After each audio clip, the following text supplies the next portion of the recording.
Began as a small family business a half-century ago. 2017 was the best year in company history, which they credit to the president's pro-jobs, pro-worker, pro-growth economic agenda. Thanks to the passage of the Trump tax cuts, H&K will now be able to expense 100% of the investments they make in new equipment in the same year they buy it. According to H&K, this means their investments back into the company will be 50% higher than this last year. That means millions of dollars will be invested in growing their business rather than propping up the bloated government in Washington. When they buy more trucks and equipment for their rental fleet, they hire more technicians to service them, buy more service vehicles to transport those techs from customer site to customer site, and buy more parts from their suppliers to keep the rental fleet running. All of this economic activity, spurred by the tax bill, will result in more jobs, higher wages, and a brighter future. The president looks forward to spending time with some of the workers who are reaping the benefits of the tax cuts and reforms, and we know this is just the beginning. On Friday, we're excited to announce that the president will become the first sitting president to address the March for Life from the White House live via satellite. This will take place from the Rose Garden. The president is committed to protecting the life of the unborn, and he is excited to be part of this historic event. Now we have a guest here with us today from the Department of Justice. Ed O'Callaghan is here to discuss the Section 11 report, which was released yesterday by the Department of Justice and the Department of Homeland Security. I won't steal Mr. O'Callaghan's thunder, but this report highlights the urgent need for Congress to adopt the immigration reforms identified in the administration's priorities. I'll bring him up now so he can make a statement, answer a couple of questions, and as usual, I know you will all be on your best behavior and ask him questions on this topic only, and then I will be happy to come back up and answer other questions on News of the Day. Ed?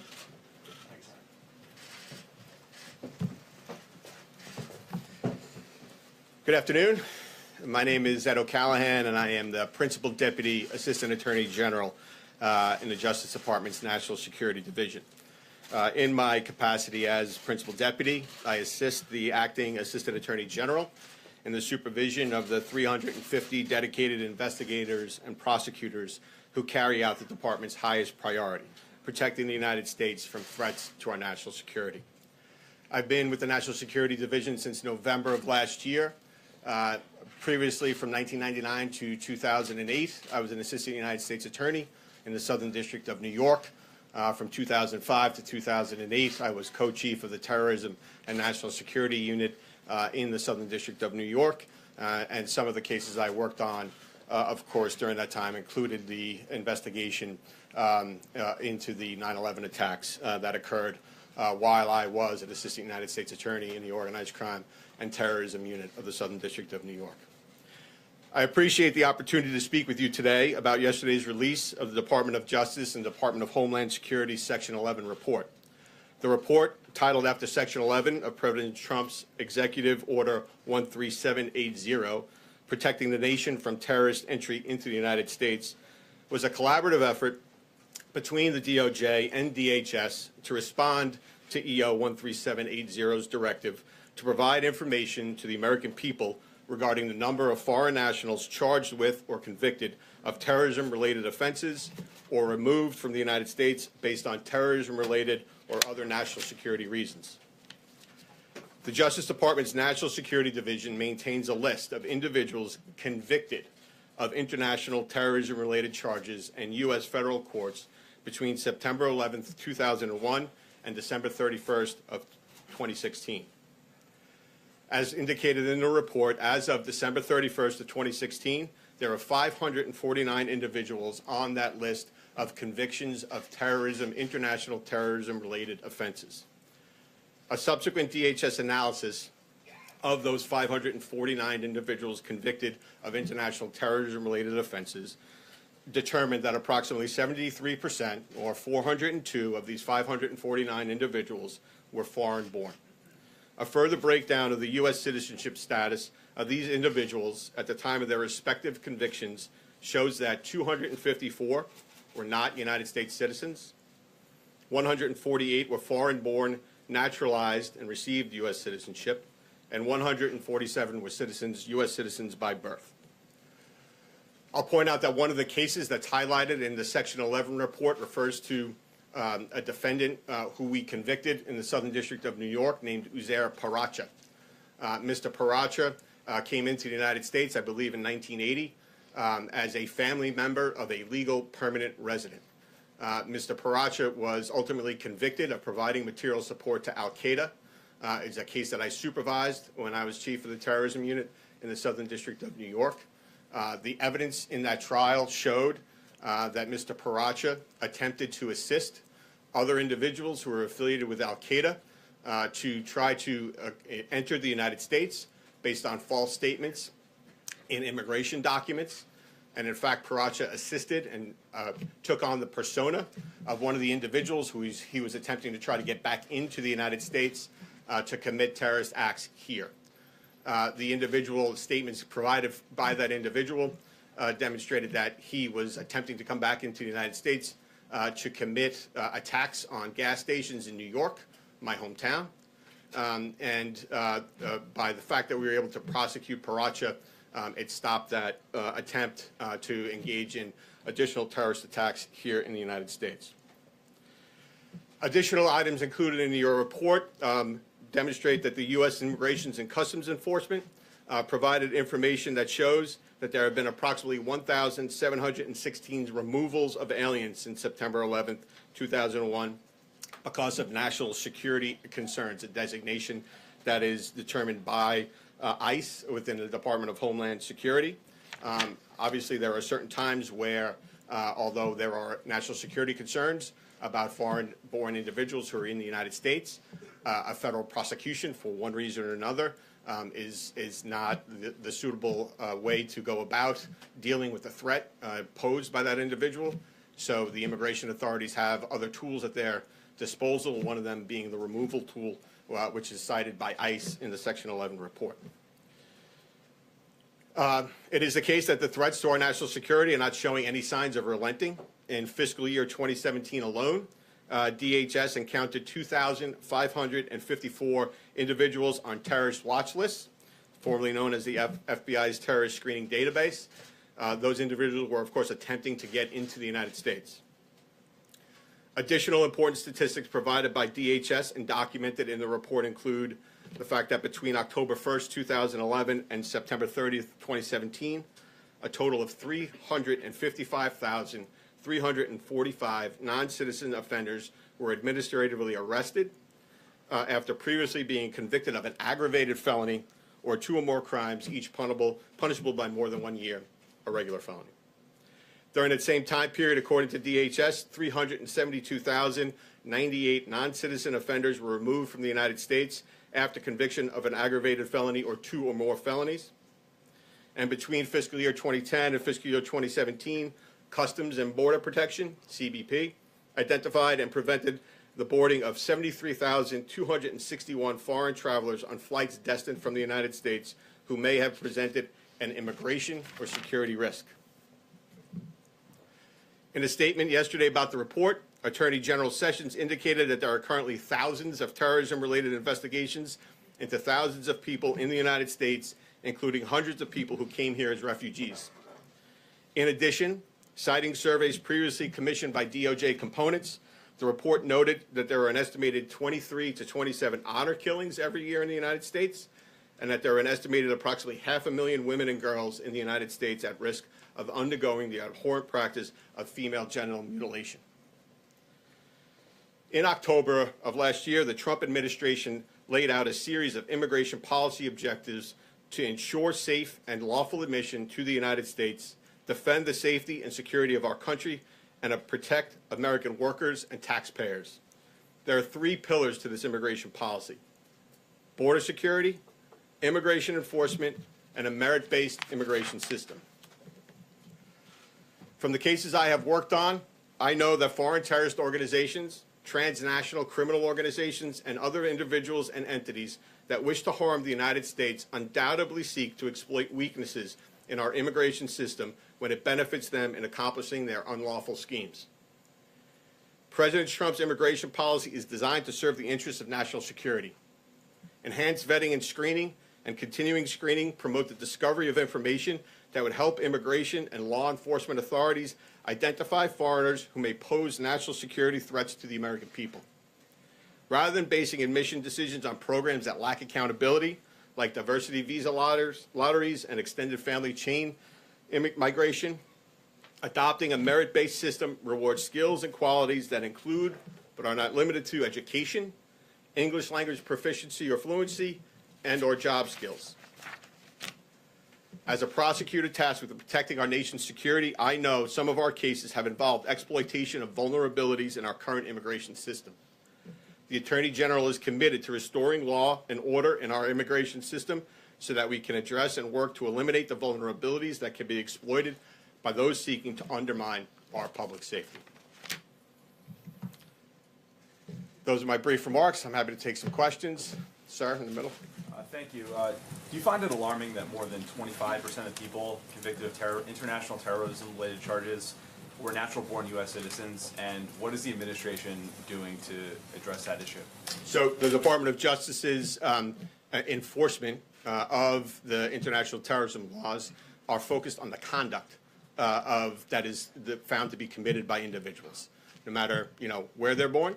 The statistics that you have for the first time compiled in this way in response to the executive order and directives therein demonstrate that the international terrorism offenses that we have prosecuted in the National Security Division and achieved convictions on, that there's 73% of foreign-born. We're going to prosecute anyone that we can make cases against that are posing threats to the national security of the United States. The statistics that are brought before you in the Section 11 report respond directly to the directive in the executive order about international terrorism offenses, and now those are the statistics that my division, the National Security Division, keep. Mr. Collins. Sir, in the middle. Thank you. Thank you, sir. Thank Yeah, you. my question is. Okay. Yeah, thank you. You're next. Yeah. Very simply this, has there been any change in the administration's stated policy about using Guantanamo in dealing with international terrorists? No. I'm not aware of any change in the administration's stated use of the Guantanamo. The administration is committed to enforcing our terrorism laws and any law that we can against anyone who will present harm or threats to the United States. There are considerations as to how any potential case may be addressed so that any threat that is posed by any individual is neutralized. The administration and Attorney General Sessions are committed to consider all options as to how we can neutralize any threats posed by anyone that may fall into a terrorism category. So Guantanamo is still going to be around for a while, and there's no plans to close it at all? I'm not aware of any administration plans with respect to Guantanamo. I can tell you it's still around. Sir. Thank you. I'm hoping you can explain some of your logic here a little further, because you talked about the immigration system and reforming the immigration system to protect Americans in the United States. But a lot of the crimes that you're using as examples to justify changing the immigration system are crimes that were attempted crimes or would have taken place outside the United States, people wanting to travel outside the United States to fight, providing support to fighters outside the United States. And I understand there's a nexus there with U.S. forces in those regions, but if the point is to reform the immigration system to protect Americans, can you provide more information, more statistics that show doing so would have prevented people from coming in who committed more crimes inside the United States? Do you have maybe better examples that fit what you're trying to say? So a few points to that. One is this is the first iteration of this report in response to the executive order's directives, and we, in working together with DHS, certainly expect to have more statistics and address some of the issues we weren't able to address in this initial report in future iterations of this report.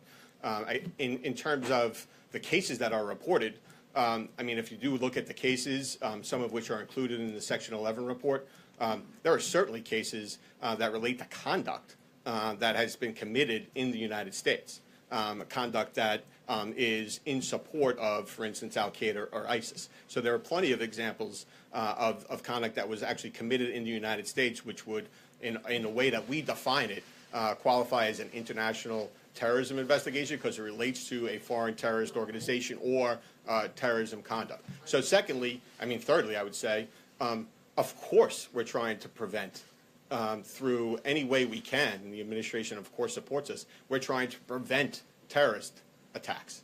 And so the most successful prosecution that I've ever been involved with are ones where we actually are able to stop it at a conspiratorial stage, so that there are individuals who clearly through their conduct and their activity and what they're saying are agreeing to commit a terrorist act in furtherance of the goals of a foreign terrorist organization. But we, in conjunction with our law enforcement partners, are able to prevent it, convict them, and then they'll be included in our international terrorism offenses. Sir, I'm just trying to figure out, and maybe I'm not understanding this, how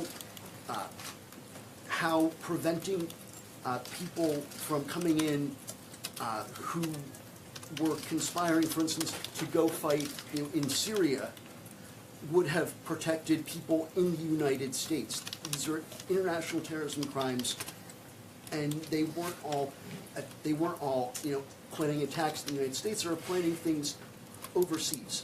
And you want to reform the immigration system, and it seems like the focus there should be on things that people did in the United States to people in the United States.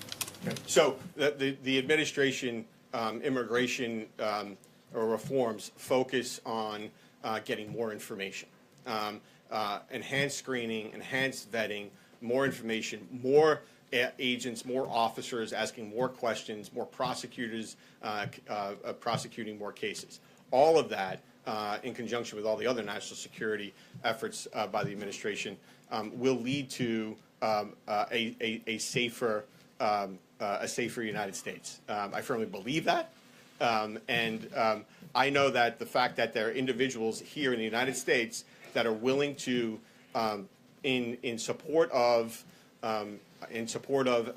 ISIS-related philosophies, engage in and talk about engaging in committing acts here in the United States that we're able to prevent.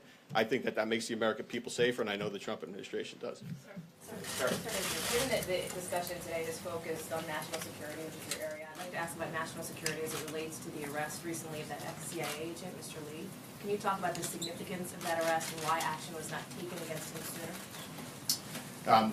So I will say that is a very important arrest, as demonstrated in the complaint that was unsealed related to that case. That former CIA officer retained classified information.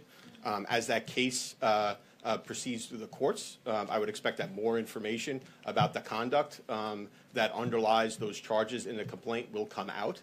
But as of now, that case was investigated before I came to the National Security Division. It's an important case. It goes to illegal retention of classified information, and so he's going to be prosecuted to the full extent of the law. We'll take one more on the report. One last point. Yesterday, when the report was released, the White House put out a fact sheet that said it found that approximately 3 out of 4 individuals convicted of international terrorism-related charges in the time period studied are foreign-born individuals who entered the United States through our immigration system.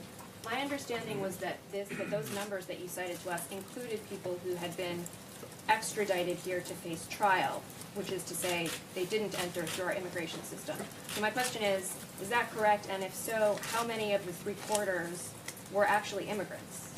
So the data that is included focuses on foreign-born individuals who were, it's all the international terrorism offenses. And just so you're clear, the international terrorism offenses is something that is categorized by the National Security Division based on specific provisions of the United States Attorney's Manual. I won't get into too many details, but there are 2 categories of offenses. Category 1 offenses that list sections of the Federal Criminal Code that are in and of themselves labeled international terrorism offenses. Then there are Category 2 offenses that do not qualify as Category 1 offenses, but those offenses are committed and individuals are convicted of those offenses like false statements or obstruction of justice that are committed in the course of an international terrorism investigation. And so those are the ones that are reported in the 549, some of which include foreign-born, some of which include foreign-born but naturalized U.S. citizens, and some that include U.S. citizens. There is, undoubtedly, because I've been involved in a lot of the cases, a certain number of those foreign-born individuals who have been brought into the United States by extradition or otherwise to face charges. But the underlying important fact about those cases is that we were able to prove that those individuals committed terrorism offenses against the United States and are now serving either life sentences or very long sentences that will neutralize their threat to the United States going forward, because we were able to convict them under an international terrorism statute here in the United States. Thanks so much. Thank you all. Thank you, Mr. O'Callaghan. We'll save time and we'll jump straight into questions today. Sagar, go ahead. Great. Sarah, there have been some suggestions in the media today that the president does in fact suffer from heart disease, that his weight is larger than was indicated yesterday. Does the White House stand by Dr. Jackson's report? Absolutely. Dr. Jackson has been a White House physician for the last 12 years, trusted by Presidents Bush, President Obama, and now President Trump. He is the only doctor that has weighed in on this matter, that has actually examined the president. And so I think a doctor that has spent the amount of time with the president, as Dr. Jackson has, is not only the most qualified, but the only credible source when it comes to diagnosing any health concerns. And we support what he said yesterday 100%, that the president is in excellent health. And I think he exhausted just about every question that you guys have and showed probably that he's in pretty good health, too, to stand up here for an hour and take questions. John? Not too long ago, Senator Jeff Flake of Arizona took the Senate floor to again denounce the president, this time likening him to Stalin in his approach toward the media, saying that he's inspired dictators the world over. This is of a pair with a statement from Senator John McCain, saying that the president should stop attacking the press. At some point today, you're supposed to give out fake news awards. What do you think of what Senators Flake and McCain have said, and what's up with the awards?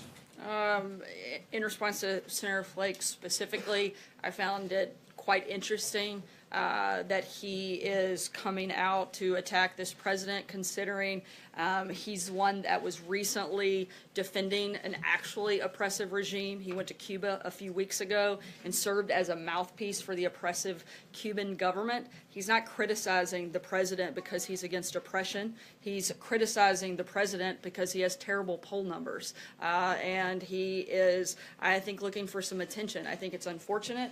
And certainly, I think our position here at the White House is that we welcome access to the media every day. I'm standing right here taking questions. The president does so regularly, and to act as if we're anything but open to that back and forth exchange is utterly ridiculous. What about following on what Senator McCain said and then the awards today? I haven't had a chance to read all of what Senator McCain said. And the awards? We'll keep you guys posted. It'll be something later today. Margaret.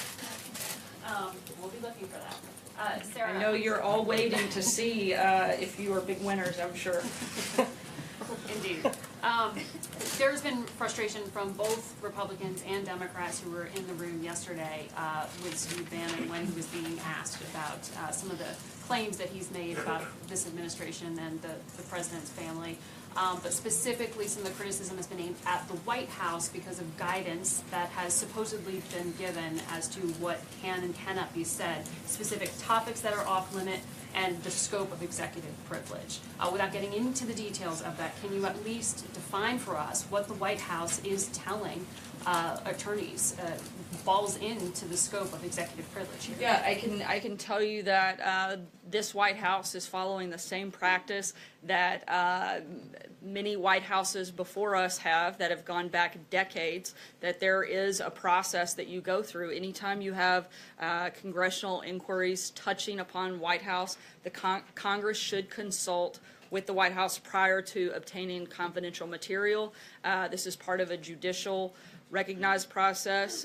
We want to follow through that. We've been fully cooperative with the ongoing investigations, and we're going to continue to do so. And we encourage the committees to work with us to find the appropriate accommodation in order to ensure Congress obtains all the information that they're looking for. But there's a process this works through, and it's not just isolated to this instance.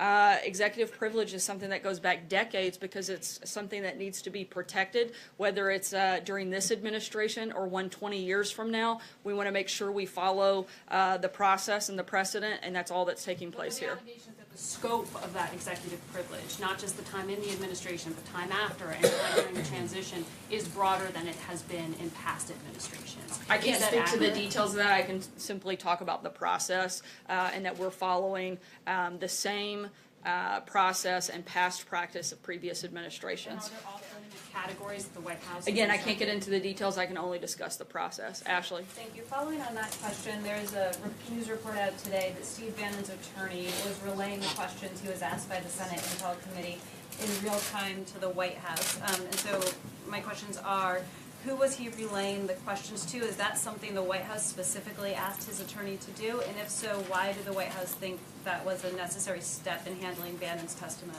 That's the same process that is typically followed. Sometimes they actually have a White House attorney present in the room. This time it was something that was relayed via phone, and again, was following standard procedure for an instance like this, and something that will likely happen again on any other number of occasions, not just within this administration, but future administrations. Jordan? Thanks, Sarah. The House Republican leadership is proposing a funding bill that would provide the government funding through February 16th and reauthorize CHIP for 6 years. Is that a proposal that the White House supports? We do support the short-term CR. However, that's not our first choice. We'd still like to see a clean funding bill, a 2-year budget deal, but we do support the short-term CR, but we're going to continue moving forward in that process. Sarah, does the president think it's acceptable for Republicans or Democrats to allow a government shutdown at the end of the week? And you have obviously different options here, but does he think it's acceptable for a shutdown to occur? The president certainly doesn't want to shut down, and if one happens, I think you only have one place to look, and that's to the Democrats, who are holding our military and our national security hostage by trying to push through other policies that have nothing to do with the budget. We would like to, again, get a budget deal done, a 2-year budget deal, a clean budget deal, and then focus on negotiations following that deal with finding a permanent solution to DACA and responsible immigration reform. We've said that many times before. Our position has not changed. Republicans control Congress, they control the White House. Take 60 votes, and Republicans don't have 60 votes. So Democrats either need to decide that they're going to come here to do their jobs, and they're going to govern, and they're going to put our national security ahead of their own personal political agendas, or they're not. It's really simple, and that's a decision you're going to have to ask the Democrats. What's more important, national security or political agendas? I can't answer that for you. Cecilia? You just said that the president certainly doesn't want a shutdown. Last year, he tweeted that a shutdown would be a good thing. So what caused his views to He said it'd be good politics. Good shutdown. Yeah. That's what he said. Well, look, it's never been a preference of this administration. It wasn't then, it isn't now. And again, if that does happen, the blame, the fault will all lie at one place, because we would like to see a budget deal happen. John? Sarah? Yeah, thank you, Sarah. In an interview last Friday with Newsmax Television, the ambassador of Pakistan, Ambassador Chowdhury, commented on the president's decision to roll back most of the aid for security assistance to the Islamabad government. And he said Pakistan does not want aid, but more importantly, and I quote, Pakistan wants respect. And Pakistan wants recognition of our work and our contribution and our sacrifices. Regarding the president's comment that Pakistan has responded to the aid with, quote, lies and deceit, he simply said, we won't dwell on that part because it's not beneficial to either party. Your response to Ambassador Chowdhury? Look, our position is firm that we believe that withdrawing that aid is important, and I would refer you to the State Department on anything beyond that. Stand by the lies and deceit comment that the president made. Yes. Thanks, sir. Two questions. First, I'm going to follow up on a couple of my colleagues' questions here on the negotiations, but on the first point about Steve Bannon. Understood your points about process and how this all works, but sort of broadly, is the White House afraid of what Steve Bannon might say in these interviews? Not that I'm aware of. I think we've been pretty clear what our position is in regards to this entire process, that there was absolutely no collusion. But in terms of, what he might say, I can't answer that. I can't speculate on that. I can simply tell you that we're following the procedure, whether it was in this committee or any other committee down the road. This is a process that's important to protect, and that's what we're doing. And on negotiations, the president has talked about wanting to find a bipartisan solution. You said you want Democrats to come to the table. If there is a government shutdown in, 3 days from now, does the buck stop with President Trump? I'm not sure how it would. The president's laid out what he wants. He wants a budget deal. He wants to have Republicans and Democrats agree on a budget, and we're happy to talk about other things. But the budget should not be tied to a political agenda that the Democrats are driving. Those are two very separate things. Mike? There's some legal experts are suggesting that the subpoena for Bannon shows this investigation is becoming more aggressive instead of winding down. So a couple questions. Is the president prepared for this investigation to last into the months to come?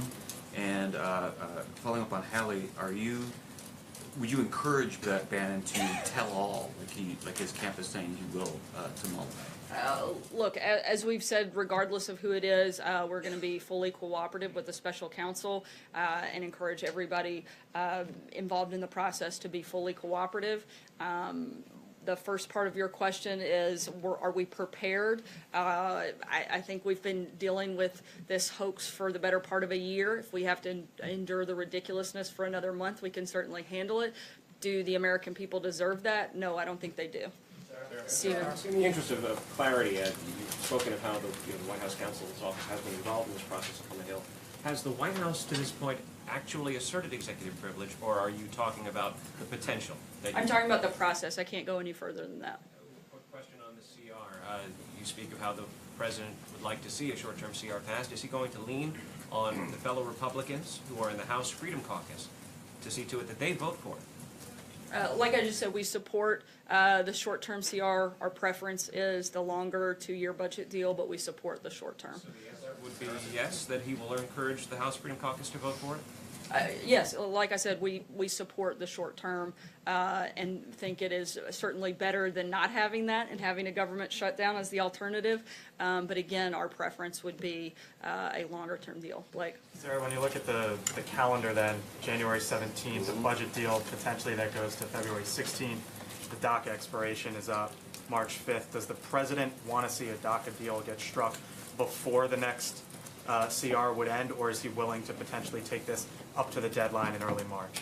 Look, I think what we'd like to see happen is let's make a budget deal by Friday, and then let's come back to work aggressively on Monday and make a deal on DACA and responsible immigration reform. We'd like to do all of those things, and we'd be happy to do them quickly if Democrats are willing to work with us and get on board. You also are rolling out an infrastructure plan this month, so if the CR gets passed this week, is priority number one next week DACA or trying to get support together for infrastructure? Look, we very much want to get a deal done on DACA. That's a big priority for us right now, but we can certainly manage more than one thing at a time, as we're used to doing around here. And if infrastructure gets rolled out by the end of the month or the first part of next month, we'll certainly be working on that as well. Kristen. Sarah, thank you. This weekend, President Trump planning to go to Florida and apparently some celebrations for the 1-year anniversary of his inauguration. Is that appropriate if there is in fact a government shutdown, or would he consider changing his plans? Again, we hope that Republicans and Democrats will come together and that we'll have a budget deal. We still are focused on that being our top priority. If that doesn't happen and there's a schedule change, we'll certainly let you guys know. How does he see his role, Sarah, in getting the ball over the finish line? I know you're pointing the finger at Democrats, but bottom line, he's the president. So how does he plan to make sure this government stays open? Look, we're doing everything we can to encourage members from both sides to make sure that we get a deal. The president has made very clear that his number one priority is our national security and fully funding our military, and that would be obviously something of utmost importance. And I would think that Democrats should share that same passion and priority as the president, and hopefully we don't have to, go through this process come Friday. I'll take one last question. Lou, go ahead. Thank you, Sarah.